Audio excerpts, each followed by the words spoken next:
Assalamualaikum warahmatullahi wabarakatuh. Selamat pagi, Bu. Mohon izin atasan menyesuaikan.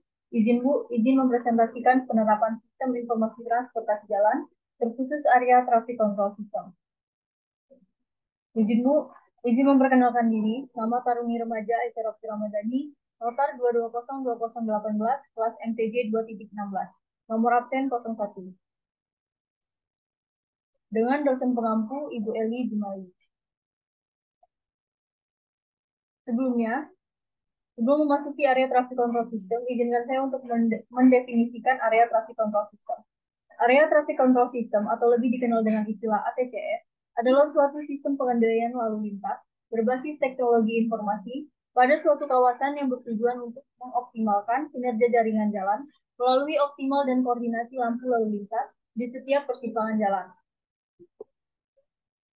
Tujuan dari ATCS itu sendiri yang pertama, untuk mengurangi kemacetan. Yang kedua, untuk peningkatan efisiensi transportasi umum. Yang ketiga, manajemen lalu lintas darat.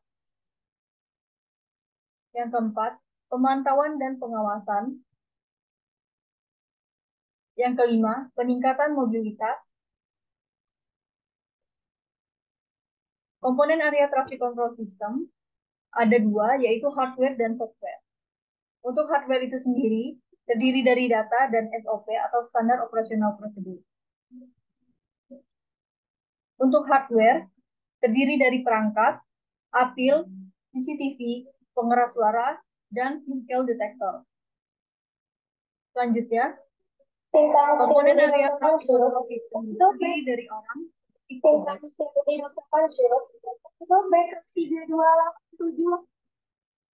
Selanjutnya, fungsi area traffic control system yang pertama, mengatur waktu sinyal di persimpangan jalan secara responsif dan terkoordinasi. Yang kedua, menyampaikan informasi kondisi lalu lintas dan alternatif jika terjadi kemacetan. Yang ketiga, dalam keadaan tertentu, memberikan waktu hijau pada kendaraan yang memiliki prioritas sesuai dengan Undang-Undang Nomor 22 Tahun 2009 Pasal 134. Kendaraan prioritas di jalan raya yang pertama, kendaraan pemadam kebakaran. Yang kedua, kendaraan ambulan. Yang ketiga, kendaraan pertolongan kecelakaan lalu lintas. Yang keempat, kendaraan pimpinan negara Republik Indonesia. Yang kelima, kendaraan pimpinan negara asing. Yang keenam, kendaraan pengantar jenazah.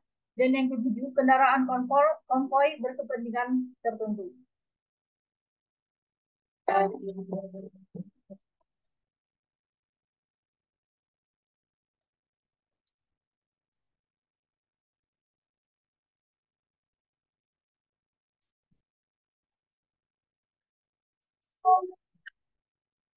Selanjutnya, bagan alur untuk input, proses, dan output dari ATCS itu sendiri.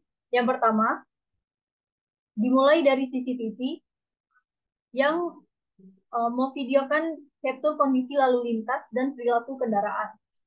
Selanjutnya, kemudian vehicle detector dapat menghitung jumlah kendaraan yang masuk atau melewati area persimpangan. Yang ketiga, dengan begitu, pengontrol ATCS dapat mengatur lampu apil untuk hidup dan matikan lampu apil. Kemudian yang keempat, monitor ATCS dapat menayangkan hasil CCTV dari vehicle detector. Yang kelima, apabila terdapat kendaraan prioritas, maka pengaturan apil akan disesuaikan.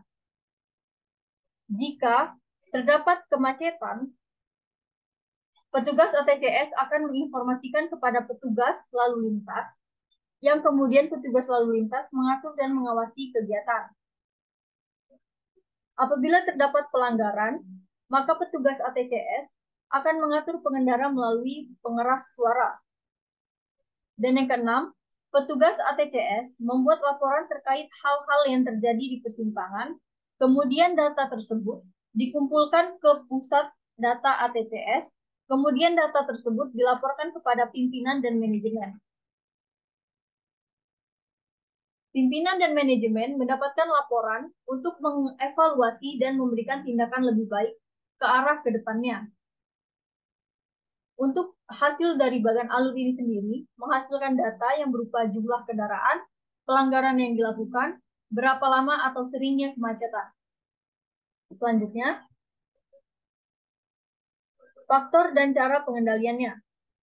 Faktor yang pertama adalah jumlah kendaraan. Jumlah kendaraan ini untuk cara pengendaliannya melibatkan perencanaan kapasitas jalan, pengelolaan lalu lintas, dan peningkatan transportasi publik. Yang kedua, faktornya adalah kepadatan lalu lintas.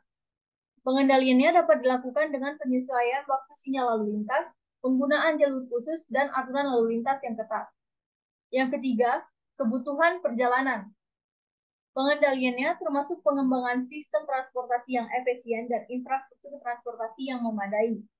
Yang keempat, cuaca. Pengendaliannya melibatkan peringatan dini cuaca pengemudi dan penanganan khusus saat cuaca ekstrim. Yang kelima, kendaraan bermasalah. Cara pengendaliannya meliputi evakuasi kendaraan, penempatan polisi lalu lintas, dan pengalihan lalu lintas. Yang keenam, konstruksi dan perbaikan jalan. Pengendaliannya melibatkan perencanaan waktu yang tepat, pengalihan lalu lintas, dan pemberian informasi kepada pengemudi. Yang ketujuh, kontrol sinyal lalu lintas. Penggunaan teknologi seperti sistem sinkronasi sinyal lalu lintas dan deteksi lalu lintas real time dapat membantu mengoptimalkan arus lalu lintas. Dan yang terakhir, penggunaan teknologi. Penggunaan teknologi seperti aplikasi navigasi berbasis GPS dan sensor lalu lintas dapat membantu pengendalian lalu lintas dengan memberikan informasi secara real time kepada pengemudi dan pihak berwenang. Mungkin itu saja yang bisa saya sampaikan dengan tema area traffic control system. Terima kasih. Wassalamualaikum warahmatullahi wabarakatuh.